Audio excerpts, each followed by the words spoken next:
આપણે આજે એક નવા ફિલ્ડમાં આવી ગયા છીએ જેણે ક્રેટા દવાનો છંટકાવ કરેલો છે અને આપણે 3 થી 4 દિવસ પહેલાં એક રીલ્સ પણ ક્રેટા દવાની મૂકેલી હતી અને જે ખેડૂત મિત્રએ સવારે જ છંટકાવ કરેલો છે અને અમે અત્યારે એનો કોલ આવેલો હતો એટલે અમે કપાસની ફિલ્ડમાં વિઝિટ ઉપર આવી ગયેલા છીએ.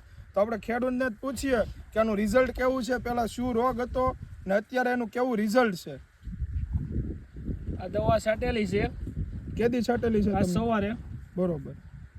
લીલી મસરી, સફેદ મસરી, સીપ, ઈળ, તમામ પ્રકારના જીવાત માટે સારું રિઝલ્ટ છે. તમે સવારમાં છાંટેલી હતી ને અત્યારે છાંટ્યા પછી કેવો રિઝલ્ટ છે? રિઝલ્ટ 90% અત્યારે મળી ગયું છે રિઝલ્ટ. તમે ખેડૂત મિત્રો જોઈ શકો છો છોડ પણ કે જેણે સવારમાં દવા છાંટેલી છે અને અત્યારનું તમે રિઝલ્ટ જોઈ શકો છો. તો એકવાર ઉપયોગ કરો ક્રેટા દવાનો. તો આજે જ મુલાકાત કરો નાગલપરી એગ્રો સેન્ટર રાજુલા. ને હા ખેડૂત મિત્રો, ક્રેટા દવામાં લીલી મસરી, સફેદ મસરી, ગળો, સુસિયા, થ્રીપ, કથીરી, મહી અને સાથે મિલીબાગ અને ઈળ પણ આવે છે.